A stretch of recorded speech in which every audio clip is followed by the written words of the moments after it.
this module, we're going to look more closely at one of the most radical aspects of Zen, temporal discontinuity. It's one of the hardest things in Zen to accept, because you have to accept it ontologically. You have to accept that no moment of you or world becomes the next. So far, we've put together a picture of dependent arising that looks like this. Each arrangement of world, be it a moment of your kitchen table or a moment of your partner, is a phenomenal expression of a much larger Dharma, a vast web of the causality and conditioning that makes up the fabric of being and time. This means that each of these moments of your table or partner is fundamentally complete, because it includes what we normally think of as past and future. So each moment of partner or table is at rest. Nothing is moving in time. Since no table or partner is being produced in any of these moments, there's nothing that might be moving anyhow. No moment of partner or table is coming from the previous moment of partner or table, nor is it becoming the next moment of partner or table. Each arrangement of Dharma arises from, conditions, and completely expresses the whole Dharma. And here's where it starts getting a little mind-bending for us. If world is occurring in vast, complete arrangements, think Nikon, and each of these arrangements includes both past and future, think Kyoryaku, this leads to one unavoidable truth. Both time and world are discontinuous. No one moment of world is becoming the next. If we look again at this moment of African coast, each split second of Nikon occurs as a vast arrival of Kyoryaku, and then it is gone. There is another split second of Nikon, which is another vast expression of Kyoryaku, and then that arrangement is gone. So both time and world are emerging directly as phenomenal moments and occurring pop, pop, pop, in infinitely vast, totally complete arrangements of world. And each of these moments is completely separate from the others. Pop, pop, pop. But here's the thing. Reality doesn't feel this way to us.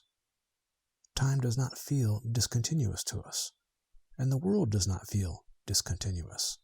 It all seems very continuous. We experience the world as a continuous flow. But imagine for a moment a film with an extremely high frame rate, thousands of frames per second. You can't see the difference between frames, so you think it's all one continuous world. The reason we don't see the difference between frames, why our world seems so continuous, involves emptiness. Each phenomenal event we encounter, of mail truck, table, or partner, is completely empty. There is never anything lasting actually there. Dependent arising is happening, but never actually creates anything. Since nothing ever actually gets constituted, the transition from one phenomenal arrangement of world to the next is fluid, instantaneous. We project solid mail trucks and partners onto this phenomenal flow. But the phenomenal flow itself is pure activity. It is nothing but change, and nothing is ever created. This is why the world seems to be continuous, and one moment seems to smoothly become the next.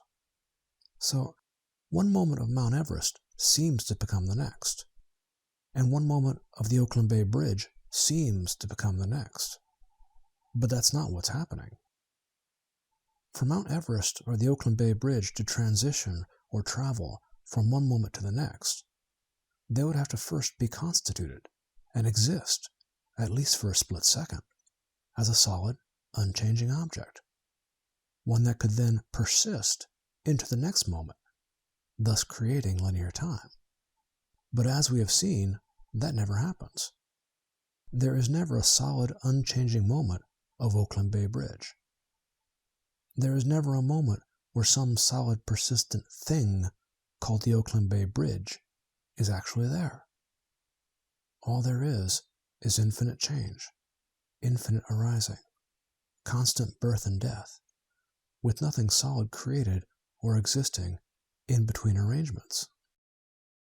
So we find ourselves in the middle of some kind of flow, a phenomenal flow of bridges and mountains and tables and iPhones. But this flow is not coming from anywhere. It's not coming from the previous moment. It's not coming from any previous spatial arrangement. World is simply arising into existence in an unending series of complete phenomenal states. Each of these states utterly complete. Each of these states including all the other states.